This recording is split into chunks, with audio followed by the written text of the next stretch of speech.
It's Dave. And Dan. And welcome to another video from Beyond Headwaters. And today we're going to chat about cold weather bass fishing. Yeah. We're in Florida, and today I think there was a 30. It was 30 with the wind chill this morning. I don't know, but it felt colder than that. It was 37 when I got to the ramp this morning. Yeah. And by the time I got to the flagpole, my face hurt.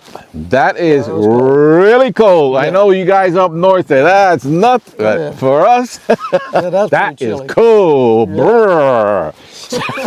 So anyway, let's have a quick chat about how to fish in these conditions. Now, in the morning it's cold, and hopefully it warms up during the day. Mm-hmm. But Dan's going to share about some tactics, some lures, and some strategies for fishing on a cold day, certainly here in Florida. Yeah. Okay. So what's interesting, sometimes I find that I've had it when it's just so cold and you wouldn't think they'd eat a topwater. I've had them eat a topwater. That's not normal. Okay. So I'll talk about two things that I find. First off, let's talk about one, just in general, cold water fishing in Florida, the fish kind of get lethargic. They don't want to be chasing bait for the most part. So you're going to want to slow down. And when I think of slowing down, I always go to think of soft plastic, something like maybe a Cinco. Yeah. You can either rig it Texas rigged with a weight or without. I like it without if it's not real windy. Yep. Or you can see I've got the ring on here. You can rig it a wacky style. Right. But the key is slowing down.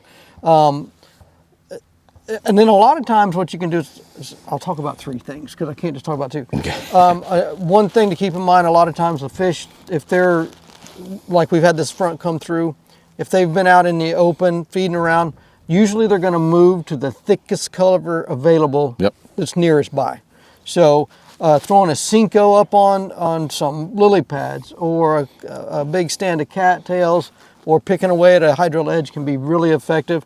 I like the Cinco style baits, or even like any kind of straight tail worm, something without a lot of action. Yep. So slow, slow, slow. The other end of the spectrum, how I catch a lot of fish, is a hard jerkbait. Mm-hmm. So I've got a Yozuri here, a suspending model. The colder it gets, the more I like a suspending bait.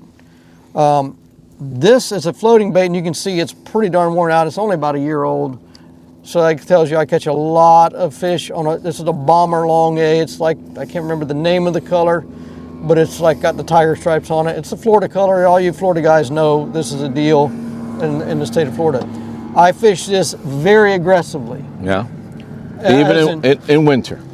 Even in winter, but I fish it finesse like at the same time. So let me explain. Okay. So I found with these baits, I fish a lighter action rod with a fast tip.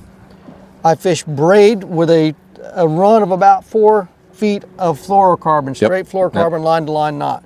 That way, when I'm fishing nice, clean, clear water, I feel like the fish aren't going to notice it as much. And then you don't have as many tangles. If you tie direct to your bait with straight braid, you're going to be tangled up every few casts. So what I mean when I say I fish it aggressively, but yet with a lot of finesse.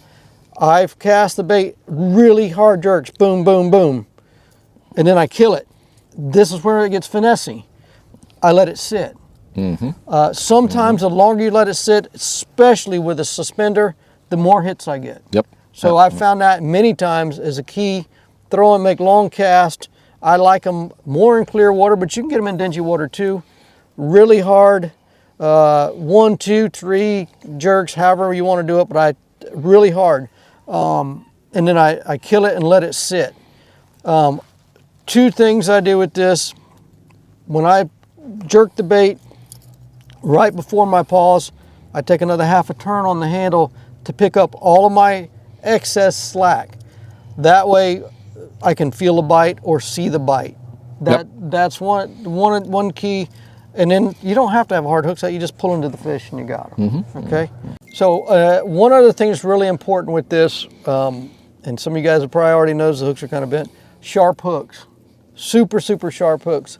A lot of the fish you're going to catch are going to be hooked inside the face because they swat at it. I feel like that they are not always trying just to necessarily eat the bait. Right. But I believe it's a reaction strike. So they come and they slam the heck out of it, swat it, not even getting it in their mouth. I catch a lot of fish this time of year hooked in the side of the face. Yeah. Which means you should probably consider changing out the stock, the hooks many times, Yes. right? To something a little more, Yes. a better hook. Yeah, typically with the bombers hooks, they're not as good as, Yeah. and even the Yozuri Gamakatsu owner VMC, Yeah. your favorite super mega sharp hook. Yeah. Yeah. You will catch more fish with sharp hooks. And remember the key to that, the real hard jerks, pause. The biggest problem I see with guys is they're steadily jerking a jerk bait.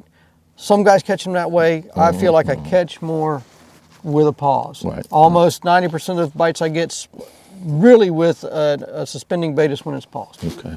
And so lastly, as we wrap up, so what's my strategy when I hit the lake in the morning? And it's really cold, and then as the day progresses, kind of getting into the afternoon, what am I thinking? Should I change things up? What's the strategy for fishing? Okay, so again, it's slow. That doesn't mean you got to start out with when I say slow, it doesn't mean you got to start out with the plastic, but just whatever you're doing in general, slow down. Right. Okay. And then as the sun gets up, and many times in the past, I'll have my jerkbait areas will be different than my initial start areas. Right. And the reason I feel like I do that is once the sun gets up high enough where the baits flash a little better, the fish are kind of perking up a little more, and I'll go to I try to find some really clear water areas with some nice clean hydrilla, and I'll start throwing the jerkbait. So deeper water for this, the suspender, and then when I get my shallower, real weedy stuff, I'll go with a floater. Okay, great. Thanks, Captain Dan. Yep. Oh, hey, so there you go. Some great tips for cold water fishing here in Florida. If you've got any additional tips, like to share them, please comment below. That'd be helpful for all our audience. And again, we remind you to please subscribe to the channel if you haven't. Give us that thumbs up. Comment below. Say, hey, it all helps.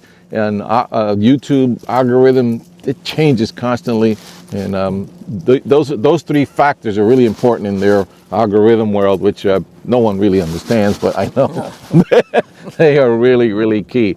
And another thing I like to remind you, hey, if you are in Florida or plan to come down to Florida during the winter months, you need to check this guy out. He killed him today.